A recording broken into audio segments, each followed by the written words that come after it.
नमस्कार साथियों, मैं आपका दोस्त अशफाक अहमद और आप देख रहे हैं देशभक्त चैनल। मोदी जी भारी मुसीबत में फंस गए हैं। आपको यकीन नहीं होगा लेकिन मैं बताता हूं कैसे। ये क्या है कि अभी एक हफ्ता पहले ही सेबी का रिपोर्ट आया था, जिसमें 6 जो अडानी की कंपनियां हैं उसमें जो गड़बड़ी और धांधली हुई है उसका पूरा उन्होंने चार्जशीट फाइल मतलब बता दिया है।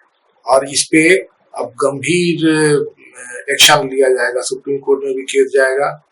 खुद सेबी जो है उसको अडानी की कंपनियों पे शिकंजा कसेगी और इसके अलावा फिर ईडी, सीबीआई, आईटी इसका भी सब छानबीन चालू हो जाएगा। तो इसी मद्देनजर एक्चुअली मोदी जी ने जो अडानी को ठेलने की कोशिश किया राहुल गांधी की तरफ, तो उसकी एक बड़ी वजह यह है, मोदी जी को मालूम है कि वो चुनाव हार चुके हैं और कोई भी जनता उनको सपोर्ट नहीं कर रही है। तो अब मोदी जी जो है बचने के लिए एक तो अडानी को ठेल रहे हैं कि अडानी को तो पाल राहुल गांधी जो है वो भर भर के पैसा भेज रहा है अडानी राहुल गांधी को, और मैं तो पाक साफ ये बताने की कोशिश की है। लेकिन सबको मालूम है कि अडानी और मोदी का क्या रिश्ता है, अडानी कैसे इतना दुनिया का रईस बन गया और कैसे अडानी के दिन दूनी रात चौगुनी पैसे बढ़ते रहे।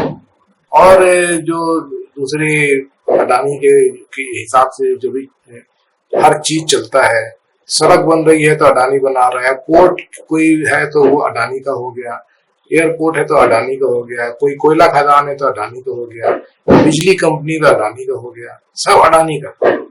तो ये कैसे हो गया एकदम से? तो इसमें तो सब जगह जांच बैठेगी। कोयला घोटाले में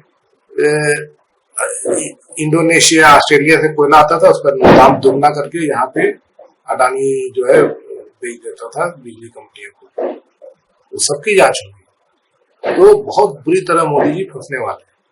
तो इसीलिए अडानी और अंबानी का इस तरह से बात किया है। अब लेकिन मोदी जी ने ऐसा बात कर दिया तो उसका भी असर हो गया है। और उसका असर आप देखेंगे कि एनडीटीवी, उसका मालिक कौन है? अडानी। तो एनडीटीवी ने संदेश खाली का रिपोर्ट बताया। तो संदेश खाली को लेके इतना हल्ला कर रहे थे कि बंगाल में ममता बनर्जी जो है वो दादागिरी कर रही है, उस औरतों का बलात्कार हुआ था संदेश खाली में।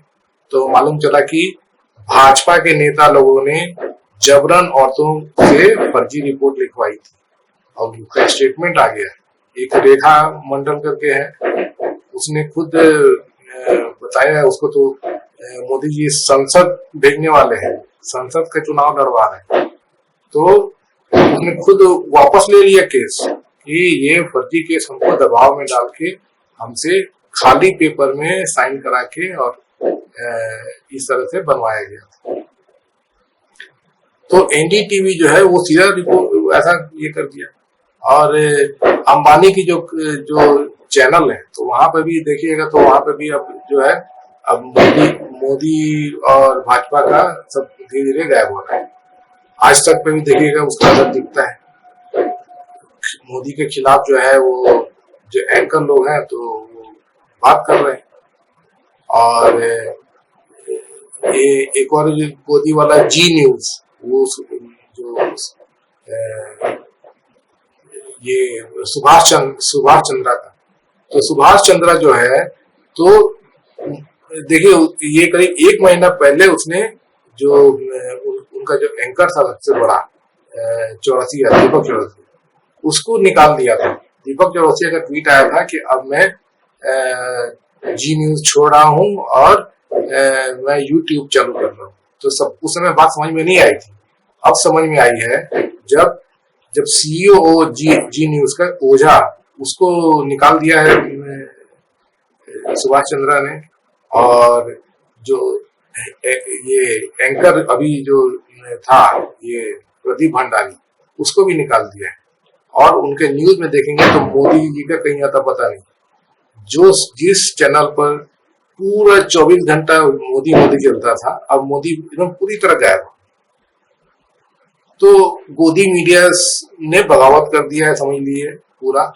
अब मोदी जी कहे चलेंगे, मोदी जी तो उसी गोदी मीडिया के पॉइंट से ही चल रहे थे ना, कि जनता को झूठ परोसो, सच्चाई जो है छुपाओ।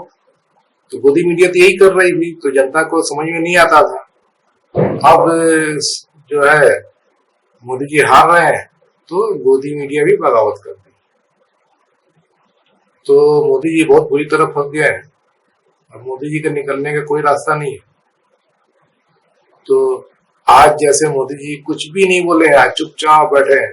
ऐसा कभी हो सकता है? आपने कभी देखा है मोदी जी का कुछ स्टेटमेंट ना आ जाए? कुछ नहीं आया। अब मोदी जी का खेल खत्म हो गया, कहानी खत्म हो गई। और अब सरकार बनेगी इंडिया की, राहुल गांधी पीएम बनेंगे और 4 जून से ही मोदी के खिलाफ कार्रवाई चालू हो जाएगी।